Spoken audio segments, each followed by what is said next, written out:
Alhamdulillahi Rabbil Alamin. Wassalatu wassalamu ala ashrafil anbiya'i wal mursalin Sayyidina wa habibina wa syafi'ina wa qurrati a'yunina Muhammadin sallallahu alaihi wasallam wa ala alihi wa sahbihi ajma'in.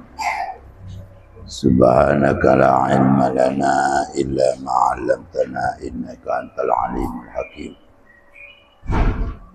Allahumma inna nas'aluka fahman nabiyyin wa abdal mursalin wa ilhamal malaikatil muqarrabin. Allahumma aunina bil ilmi wa zayyina bil hilmi wa akrimna bit taqwa wa jammilna bil afiyah. Rabbi shrah li sadri wa yassir li amri wahlul 'uqdatam min lisani yafqahu qawli. Amma ba'du, qala al-musannifu rahimahullah ta'ala hadrati syekhina al-imam Muhammad Imam Mustafa Muhammad Imarah wa hadrati man ajazani hadrati syekhina Kiai Haji Muhammad Ishaq Latif bima hadina tabirang Jombang, nafa'ana Allah bihim wa bi'ulumihim wa barakatihim idin wa dunya wal akhirah amin.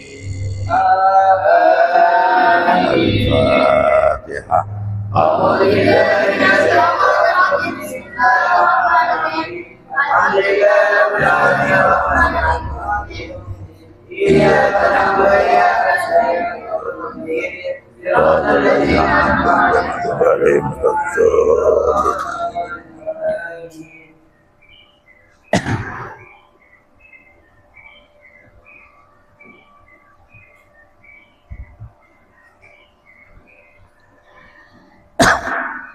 Bismillahirrahmanirrahim.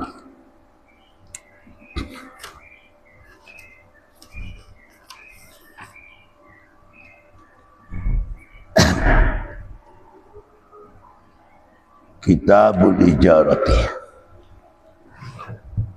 utawi iki kitab nerangaken ijarah. Tapi yang dimaksud ijarah di sini adalah mengangkat buruh, mengangkat karyawan, mengangkat bekerja. Bukan merupakan sewa menyewa itu.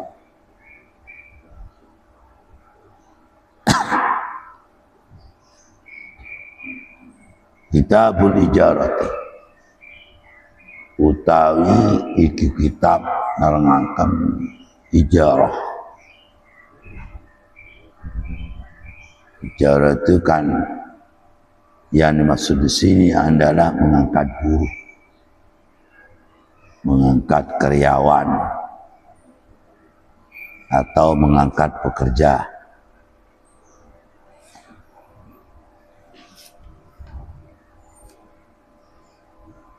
Terus bab istijari rajul utawi iki kibab oleh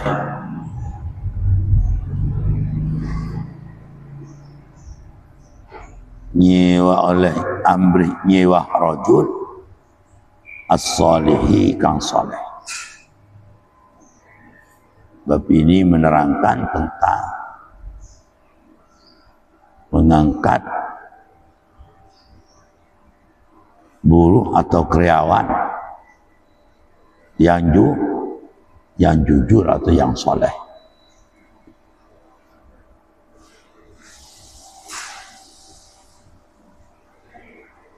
Wa qaulillahi ta'ala lan dawi Allah Ta'ala rupani dawuh inna khaira masta'jartah al-qawiyul amin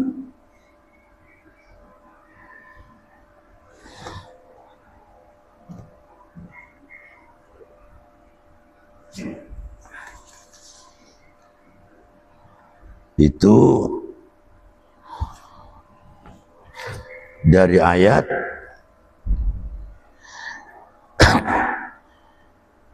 qalat ihdahuma ya abati ista'jirhu inna khaira masta'jarta al-qawiyyul amin. Surat Al-Qasas ayat 26.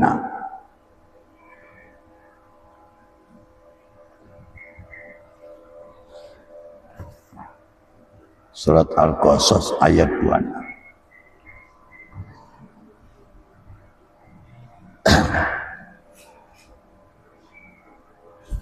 Jadi ini bab ini menerangkan tentang orang kaya, orang sugih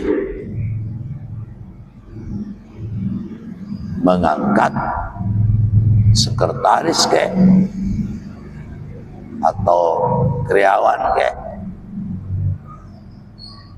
atau mengangkat buruh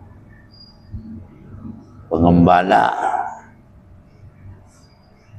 kambing yang soleh.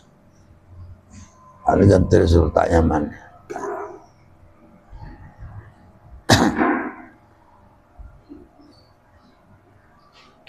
Ini ceritanya itu kan ceritanya putranya Nabi Syuaib meminta ke bapaknya itu, yang Nabi Syuaib suruh mengangkat pengembala kambing yang jujur. Ini itu.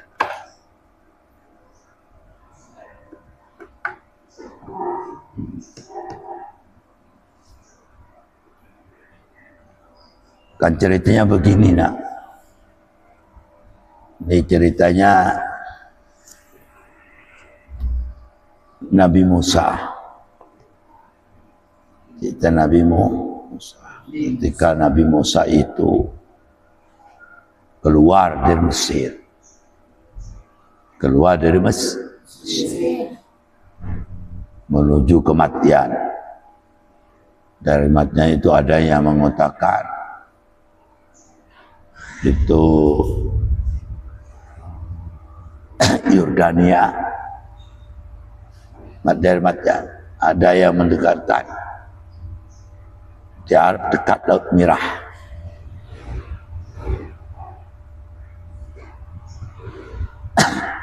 Lari dari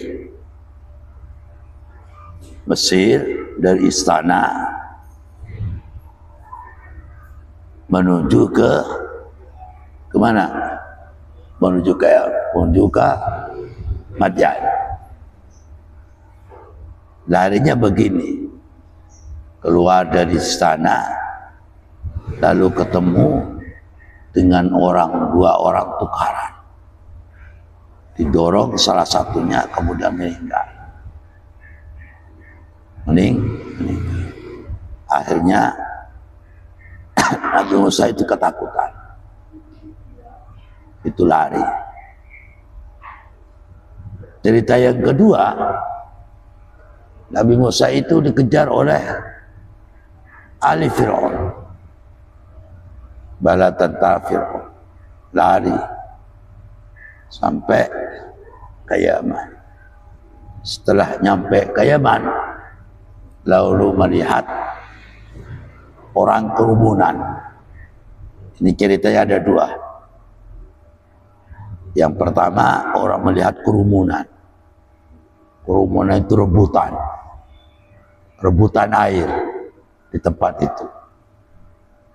Di mana orang rebutan air untuk dibuat minum para betina-betinanya itu atau kambing-kambingnya yang dikembala oleh mereka.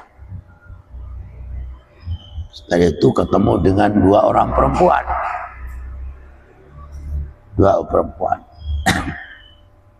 Namanya Safurah. Ada yang namanya Safurah satu. Safurah. Yang kedua, ada yang mengatakan layya. Layya. Ada mengatakan liyah gitu. Safurah. Dan layya ini ditanyakan oleh, kenapa kamu kok ikut rebut ini? Jawabannya, karena orang tua itu sudah tua, gak bisa bekerja. Akhirnya dibantu oleh siapa? Oleh Nabi Musa. Kalau dibantu, singkat cerita, Nabi Musa itu ada di bawah pohon sambil lalu berdoa minta petunjuk kepada Allah Subhanahu wa taala. Kedua perempuan itu pulang ke siapa? Ke Ka'bahnya, yaitu Nabi Su'aib. Kemudian cerita tentang Nabi Musa ini. Cerita Musa bahwa orangnya itu kuat, gagah, jujur. Kuat, gagah, jujur. Akhirnya suruh timbali oleh Nabi Shu'aib alaihissalam, suruh panggil. Setelah itu dipanggil. Kemudian dipanggil, ngikutin Nabi Musa menghadiri ke tempat abahnya kedua perempuan itu. Setelah itu Nabi Musa itu asalnya di belakang. Kemudian Nabi Musa gak mau ada di belakangnya, karena punya pikiran, nanti saya kalau ada di belakang berjalan di belakang perempuan, saya melihat bentuk pahanya perempuan, bokongnya perempuan. Akhirnya pindah ke depan. Nabi Allah Musa alaihissalam. Itulah yang disebut al-amin. Kan ada dalam Quran, inna sanna khair mastajartal gawiyul amin. Orang laki-laki yang dapat dipercaya. Maka disebut al-amin Nabi Musa. Karena ketika dipanggil Nabi Shu'aib melalui putra duanya itu, yaitu Safurah dan Layya tersebut, beliau itu gak mau ada di belakang, tetap ada di depan. Ketika dipanggil, kata dipanggil, awal dipanggil tidak seperti Zamzami. Safurah memanggil, Layya memanggil, yang disuruh oleh bapaknya. Nabi Musa itu menundukkan kepala, malu. Gak melongo gitu kalau ada perempuan. Dia lain dengan Ali, lain dengan siapa itu? Dengan Rafiq, ya. Lain dengan Zamzam.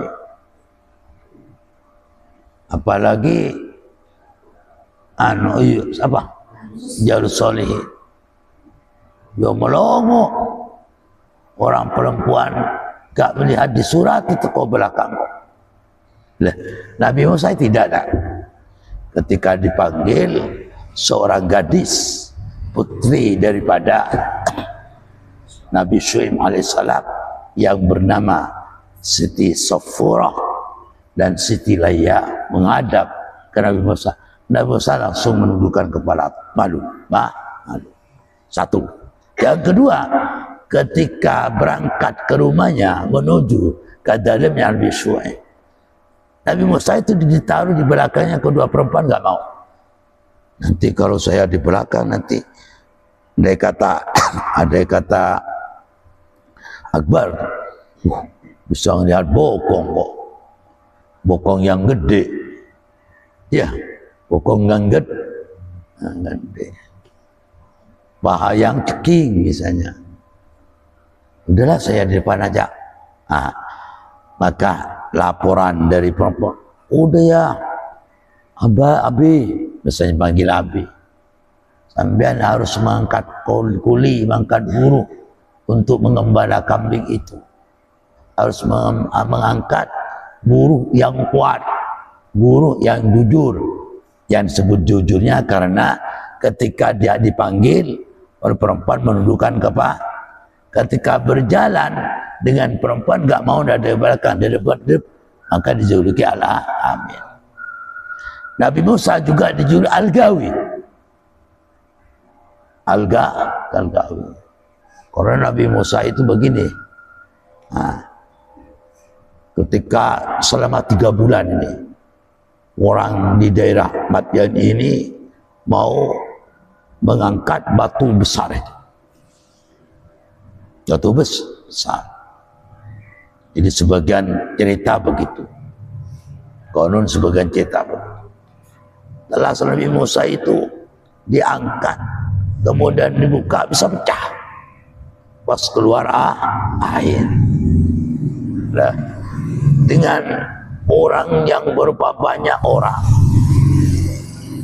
yang banyak tidak bisa mengangkat batu itu, Nabi Musa itu bisa, bahkan bisa mengeluarkan air, bisa dipecah oleh Nabi Musa. Maka itu disebut Al-Gawi.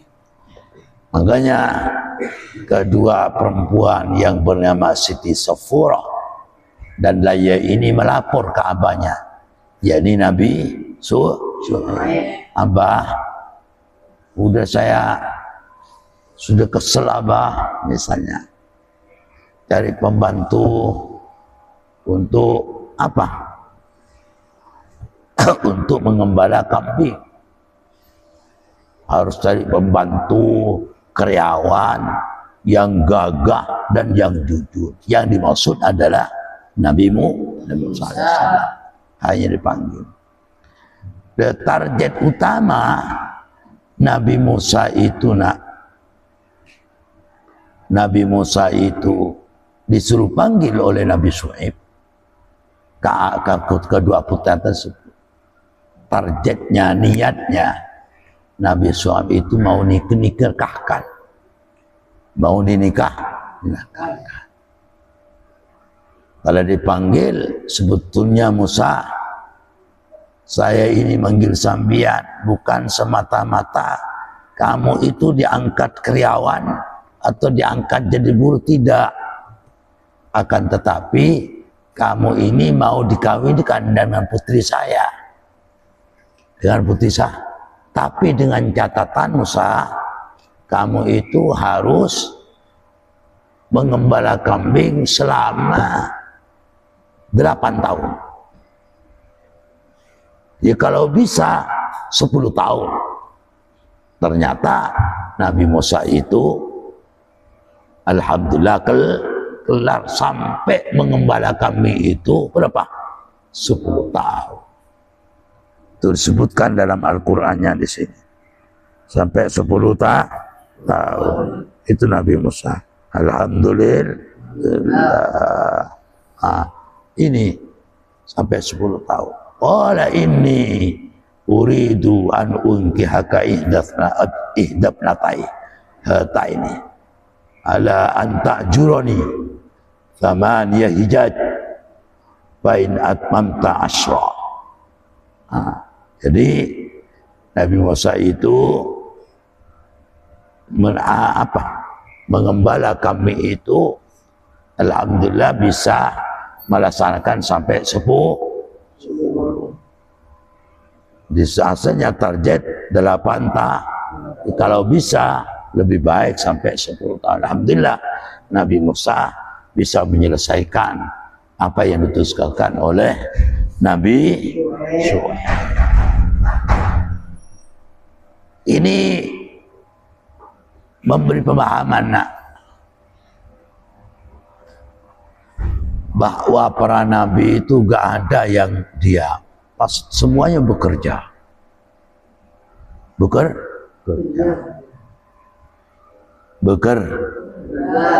Sebab kalau orang itu namanya pemimpin harus punya pemasukan.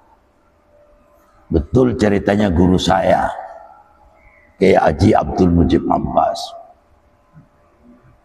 Orang jadi kalau jadi Kiai Santi saya kalau mau berjuang di dalam agamanya Allah harus punya pemasukan agar supaya ketika undangan tidak noleh ke sana kemari, tidak mengharap amplopnya orang, ya, tidak mengharap makanannya orang, sehingga itu berjuang itu murni. Ya kalau misalnya orang ngasih, terima, tapi asalkan jangan sampai mengharap pemberian daripada orang lain. Paham ya?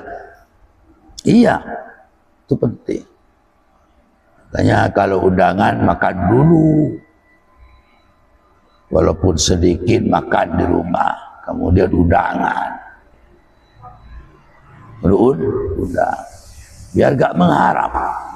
Ya kalau dikasih, kalau gak dikasih, ya kan kecewa nanti. Untuk menghilangkan kekecewaan itu, kalau mau undangan, ya harus kita kenyang dulu. Walaupun tidak kenyang 100%. Paham gak? Itu penting. Kebanyakan sekarang orang berjuang kan mengharap. Maka sebelum berjuang harus siap. Nah ini buktinya. Gak ada namanya Nabi itu gak bekerja. Semua itu bekerja. Semua itu jadi buruh. Jadi itu para nabi. Maka kita jangan tinggal diam. Bukan orang jadi buruh itu rendah, tidak. Bukan pangkatnya rendah. Akan tetapi orang jadi buruh, menjadi kuli, kalau niat untuk mensejahterakan keluarga, mensejahterakan perjuangan agama Allah, mensejahterakan anaknya, insya Allah pangkatnya diangkat oleh Allah menjadi kekasih Allah. Paham gitu? Nah, jadi kesimpulan ayat ini, kalau cari kuli atau tukang buruh, karyawan atau pada tukang-tukang apapun, atau sekretaris atau bendahara atau menteri atau DPR atau mau mengangkat presiden atau mengangkat gubernur, harus cari yang soleh. Nah, di samping soleh harus cari orang yang gawiyul amin, yang gagah, yang pemikirannya tajam, yang jujur.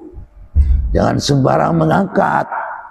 Tidak boleh. Kalau kita melihat dari pemahaman ayat Al-Quran, harus cari pemegang negara, pemegang gubernur, ya, kebenang RT, RW, harus cari yang gagah, yang soleh, yang jujur, biar gak korupsi. Sekarang kan banyak korupsi. Kalau gak korup, kenapa? Kok disuruh cari yang jujur, yang gagah? Ya, Agus Wetikas. Karena kalau tidak korupsi, ya gak ada yang fakir miskin. Gak ada yang fakir miskin. Kalau sekarang enggak. Tiba aja ke pondok-pondok dari di pusat sekian, turun ke gubernur, turun lagi, gubernur kecamat, bupati, turun lagi, ya, turunlah lagi, turun lagi kah ke lurah, tambah turun, ke RW turun, ke RW tambah turun lagi, artinya tambah ke bawah tambah di sunnah. Ya akhirnya tinggal 1.000, tinggal 1.000. Misalnya beras berapa kilo, turun ke lurah, turun lagi, akhirnya tinggal 1 kilo. Karena disunat. Orang itu gak paham bahwa itu adalah kekuasaan daripada itu. Andai satu agak disunat, insya Allah sejahtera, insya Allah bahagia, Ya, iya. Kalau di atas jujur, gak ada yang gak jujur. Cuma ke bawah, tambah gak jujur. Apalagi orang yang jadi apa? Yang ngurusin dana hibah, disunat. Akhirnya 400 jadi 300. 300 jadi 250.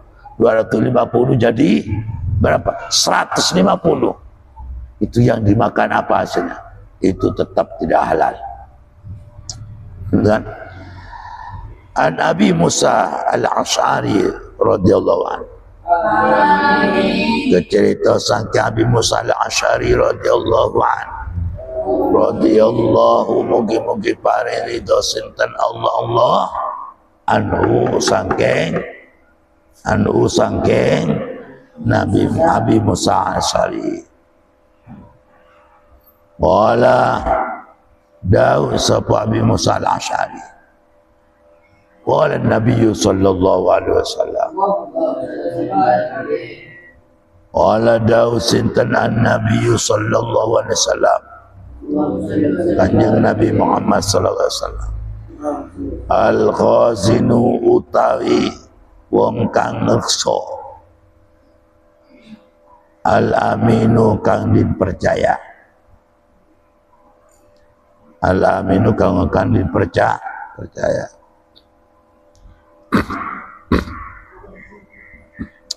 Alladzi inggi hazin yu'addikan nekani sapa hazin ma'im perkara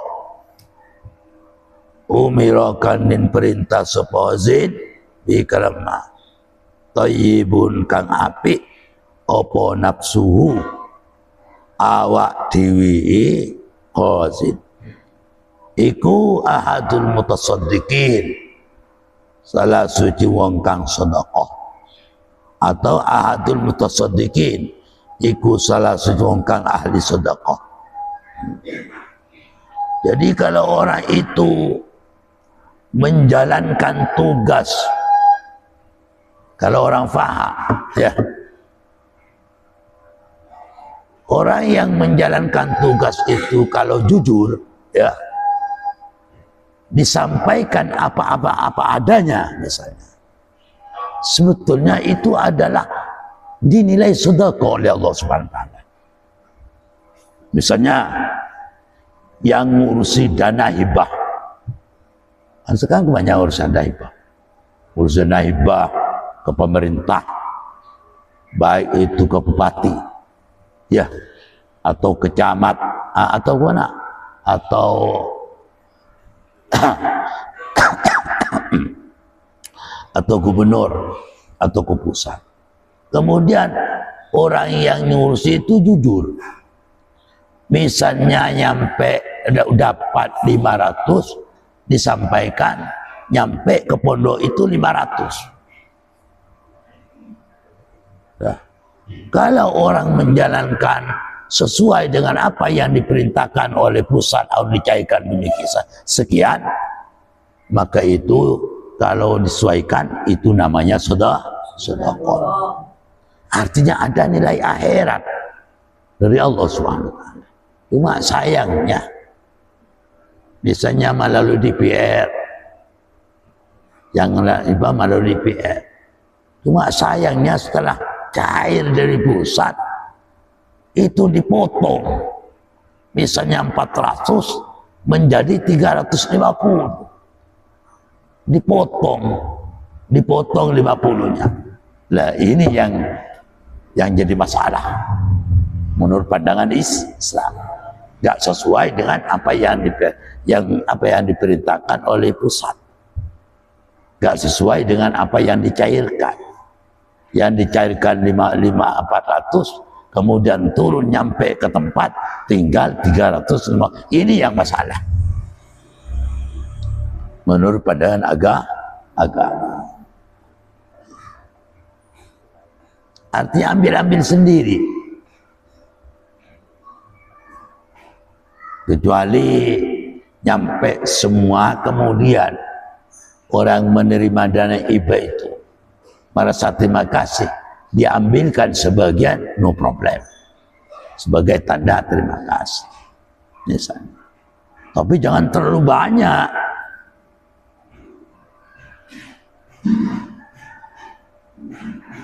Itu pun ngasih sebagian kepada itu masuk melanggar amanah sudah. Melanggar amanah. Apa yang sudah ditentukan oleh pemerintah. Sekarang apakah itu kalau sudah memotong dapat nilai tidak dapat nilai mutasaddiqin? Karena sudah melanggar amanah. Kalau misalnya orang DPR sebagai Dewan Perwakilan Rakyat ngurusin misalnya dana hibah pondok di mana-mana, kalau disampaikan apa adanya, misalnya cair 50 tetap dicairkan 50, maka perjuangan semacam itu, yang orang yang amanah semacam itu, maka oleh Allah Subhanahu wa taala dinilai menjadi apa? Dinilai mutasaddiqin. Karena apa? Kinerjanya sesuai dengan apa yang diberi, berarti itu amanah. Karena amanah dinilai mutasaddiqin, maka sedekah oleh Allah Subhanahu wa taala. Kita harus jujurlah. Kalau sekarang enggak jujur, mana dana desa ada di penggong di kepala desanya, dana yang cair, dana untuk mensejahterakan yang ada di daerah-daerah masing-masing, ternyata oleh kepala desanya dipenggong. Udah, karena dipenggong sudah gak jadi mempunyai nilai sedekah karena tidak amanah. Coba amanah, gak ada istilah kampung itu kelaparan, gak ada istilah kampung itu gersang. Kalau dana hibah yang dari pemerintah dicairkan sesuai dengan amanah tersebut, gak ada istilahnya kampung gak sejahtera. Kampung yang gak serba kekurangan, akibat yang ngurusi itu, yang menjadi khazin itu termasuk tidak jujur, tidak amanah. Akhirnya banyak ketinggalan, tidak sesuai dengan harapan. An Abi Hurairah radhiyallahu anhu, cerita saking Abu Hurairah radhiyallahu, mugi-mugi paririda senten Allah anu saking Abu Hurairah. Abu Hurairah mendengar menceritakan saking Nabi sallallahu alaihi wasallam, saking Kanjeng Nabi Muhammad sallallahu alaihi wasallam. Qala dawuh sinten Kanjeng Nabi Muhammad, ma ba'atsa orang utus sinten Allah nabiyan ina illa ra'a, kecuali angun sapa al-ghanama ing wedhus. Jadi kata Rasulullah, ma ba'atsallahu nabiyya illa ra'al ghanam. Jadi Nabi Muhammad para nabi diutus bukan tinggal diam, akan tetapi para nabi ada yang menjadi buruh, pasti ada yang memburu apa? Mengembala kambing. Nabi Muhammad mengembala kambing. Nah, keadaan yang Nabi gak bekerja. Bukan orang bekerja itu rendah,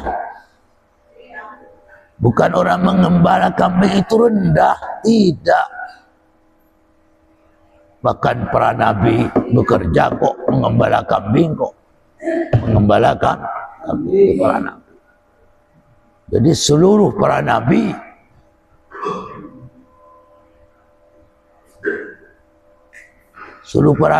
itu diutus oleh Allah Ta'ala. Nggak ada yang tidak bekerja. Semuanya menggembala kambing. Nabi Musa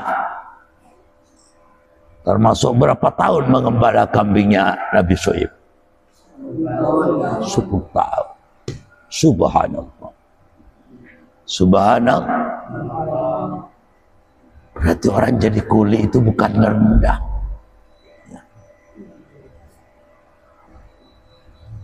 Jadi orang pemimpin itu harus bekerja. Kalau kita melihat sebagaimana yang disampaikan oleh kedua putranya siapa? Nabi Syuaib yang benar Safurah dan Layya mengatakan ya abati istajirhu, ayah engkau harus mengangkat karyawan ya untuk mengembala kambing. Harus karyawan yang gawi ya, yang amin, yang gawi yang ternyata itu adalah siapa itu yang dimaksud?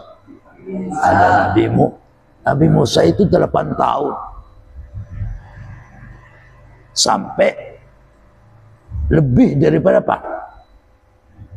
Lebih dari 8 tahun sampai 10 tahun itu mengembala kambing. Jadi buruh.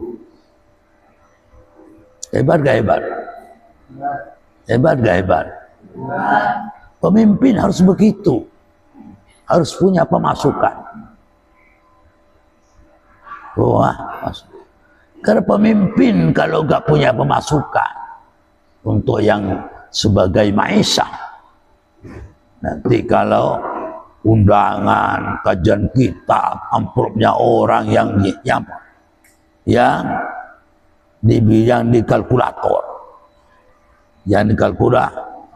banyak sekarang bagian apa yang pakai surban itu, banyak yang nggak bekerja sekarang, cuma mengandalkan salamnya orang. Bahkan terjadi gara-gara tidak punya pekerjaan, tidak punya pemasukan, hingga terjadilah pemalsuan kuburan di mana-mana. Terjadi pemalsuan kuburan di mana-mana. Buat apa? Untuk sebagai maisha, pemasukan sehari-hari. Na'udzubillah min dzalik. Ini terjadi. Ada yang bikin kuburan palsu, ada. Bahkan kuburan yang sudah terpindah ke NTB. Na'udzubillah min dzalik. Kenapa kok sampai terjadi pemasukan? Dibuat maisha sebagai pemasukan. Ngaku keturunan Nabi tapi tidak sesuai dengan karakteristik daripada para nabi. Na'udzubillah min dzalik. Sedangkan para nabi bekerja orangnya. Para nabi itu gawiyul amin. Bekerja keras para nabi. Maka di Tabireng santri itu harus dicetak gawi yang keras bekerja. Bekerja agar supaya selamat dirinya dari minta-minta, ya, dari menipu orang itu penting itu. Kalau jadi pemimpin harus punya pekerjaan, harus punya pemasukan, bukan pekerjaan, pemasukan rezeki. Entah dari apa, yang penting itu tetapi jangan menipulah. Kalau sekarang banyak kepingin pemasukan rezeki, tapi banyak manipulasi kuburan. Na'udzubillah min dzalik. Tsumma na'udzubillah. Ada kitabnya. Orang yang mendirikan kuburan palsu itu ada kitabnya. Di dalam kitab An-Nahrul Mawrud. saya menyimpan di dalam hati saya ini. An-narul maut. Asalnya saya nggak percaya, membuat kuburan palsu saya nggak percaya. Ternyata setelah saya punya kitabnya, ternyata ada pegangan daripada mereka itu. Pegangan mereka bahwa memasukkan kuburan itu boleh, hukumnya boleh. Namanya kitabnya itu adalah An-Nahrul Mawrud. Kitabnya adalah An-Nahrul Mawrud. Ada kitabnya. Saya tak cari dulu sebentar ya.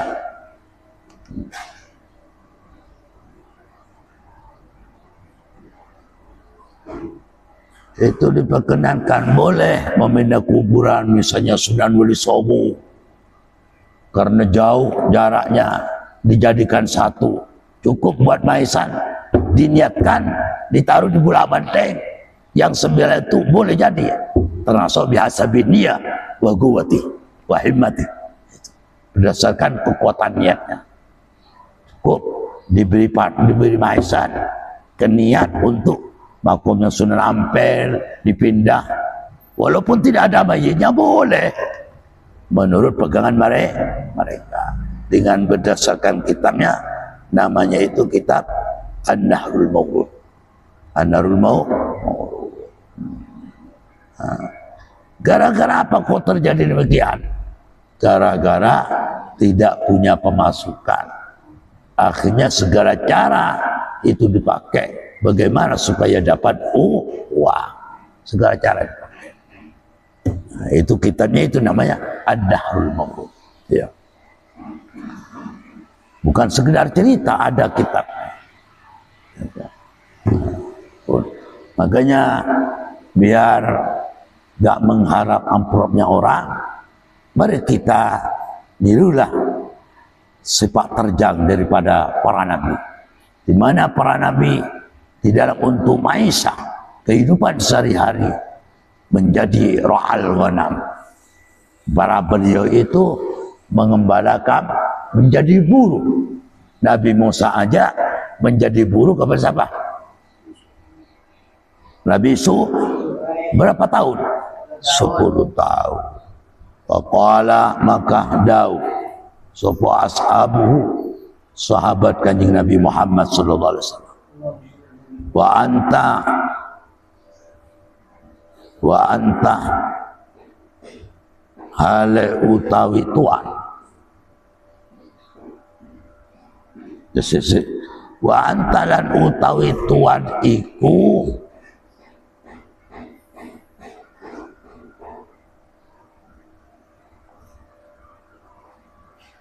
lagi qala, maka ngucap sapa ashabu, sahabat-sahabat Kanjeng Nabi, wa anta lan utawi tuan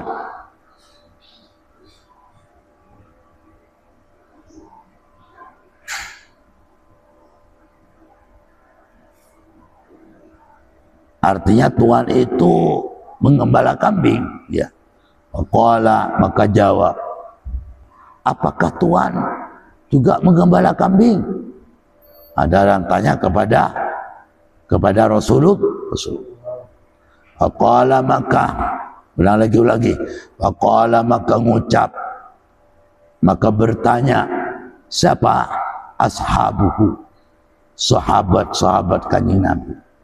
Wa anta hale utawi tuan iku angon wedhus. Apakah tuan itu angon wedhus? Maka bagaimana jawabnya Rasul? Qala, maka jawab sapa Kanjeng Nabi, na'am, nggih. Na'am. Jadi sahabat lalu bertanya, ya Tuhan, ya Nabi, apakah panjenengan juga apa? Mengembala kambing? Jawab Nabi Muhammad, faqala, na'am, iya, saya mengembala kambing. Wah, gak malu. Karena kalau sekarang malu. Muli aja malu. Walaupun nggak bakat mau jadi apa? Jadi bos. Padahal nggak bakat. Karena orang itu punya bakatnya masing-masing. Orang nggak bakat jadi pembisnis, ya nggak jadi. Tinggal ngalur ngidul, ya. Maka aktivitas apapun kalau meniru Nabi Muhammad, kalau niru para Nabi, insya Allah oke. Insya Allah sukses. Ini bukti Nabi Muhammad. Jadi Rasul dunia akhirat, ya. Dunia akhirat paling mulianya manusia. Gak malu jadi buruh kok. Orang gak punya pangkat apa-apa malu, ya. Dikatakan alim dia enggak, ahli ibadah enggak, ya. Sosial dia enggak, ya. Tapi menjadi buruh, menjadi kuli, malu. Padahal bakatnya jadi kuli, bukan jadi bisnis. Karena bakatnya jadi kuli, mau jadi bisnis, gak tati-tati. Hanya tinggal ngalur ngiduli. Hasilnya enggak, malah menghabiskan apa yang ada. Kenapa? Gengsi didahulukan. Coba disesuaikan dengan kebakatannya. Gak ada istilah manusia gak punya duit. Kalau sesuai dengan kebakatan, kalau jadi petani sekali, kalau jadi kuli sekali, kalau menjadi bisnis sekali. Insya Allah kalau sesuai dengan kebakatannya, gak ada istilah orang itu kelaparan. Gak ada istilah orang itu punya duit. Gak tahu karena malas. Gak tahu kalau ceritanya orang itu karena gengsi. Gak tahu. Ya akhirnya kesana gak punya pekerjaan, kesini gak punya pekerjaan. Kenapa? Akalnya gak dipakai. Kenapa gak dipakai? Karena ditumpangi oleh kegengsian. Kerja ini gengsi, kerja ini gengsi. Ya udah gak jadi apa-apa. Akhirnya kata orang Madura, linggeluli kan. Linggeluli, tirulah Nabi Muhammad kok jadi pemburu kok. Nabi Muhammad jadi apa? Mengembala kambing, guli Nabi Muhammad. Dan semudahnya Nabi Muhammad itu bekerja kepada Sayyidah Khadijah, akhirnya jadi istrinya. Gitu. Untuk ada sapa ingsun iku araha, angun sapa ingsun. Ingwana ala kororito ing atasi upah pirang-pirang kirot di ahli Mekah kedua penghuni penduduk Mekah. Jadi Muhammad SAW ketika mengembala kambing itu cuma beberapa kororit, cuma andai kata di sini beberapa rupiah, Bapak sen lah. Orang tua dulu yang tahu sen. Kalau saya sudah nggak tahu. Sen, saripis. Tapi Nabi Muhammad dilakoni, dinikmati oleh Nabi Muhammad. Walaupun dapat bagian beberapa sen lah. Beberapa uang recehan. Anggaplah koror itu recehan, uang recehan. Ya. Dilakoni. Jadi gak banyak bayarannya Nabi Muhammad. Tetapi ya namanya Nabi, walaupun sedikit dinikmati oleh Nabi Muhammad, walaupun sedikit dihayati oleh Nabi Muhammad, diresapi hasilnya itu. Sehingga Nabi Muhammad sedikit atau banyak tetap konsisten untuk terima kasih kepada Allah Subhanahu wa ta'ala, karena semuanya itu dari Nabi Muhammad. Akhirnya rahmat barakah datang dari Allah Subhanahu wa ta'ala. Kalau sekarang cari bayaran gede, tapi bersyukurnya kurang. Kalau sekarang cari bayarnya gede, tapi setelah dapat uang itu berhambur-hamburan, bukan malah dekat ke Allah Ta'ala. Kalau sekarang punya duit yang banyak, bukan tambah jauh, bukan tambah dekat dengan Allah, akan tetapi jauh dengan Allah Ta'ala. Itu kan tidak bersyukur. Bersyukur itu bukan hanya alhamdulillah, tetapi hakikatnya bersyukur kita bersama tambah rajin, tambah semangat, tambah dekat dengan Allah Subhanahu wa Ta'ala. Itu namanya bersyukur.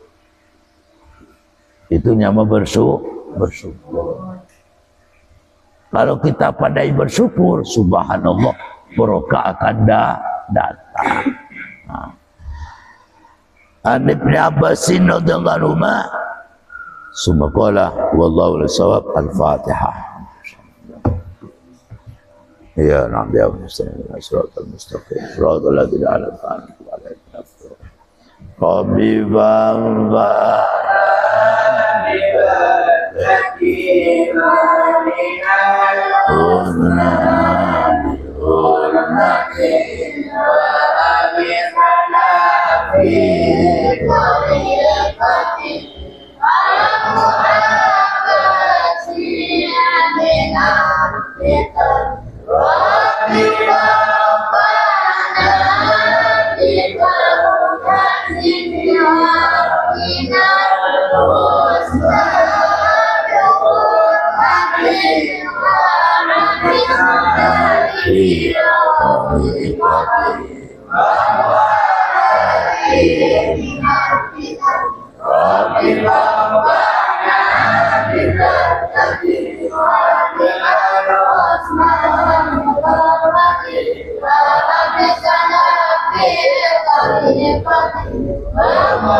Bismillahirrahmanirrahim.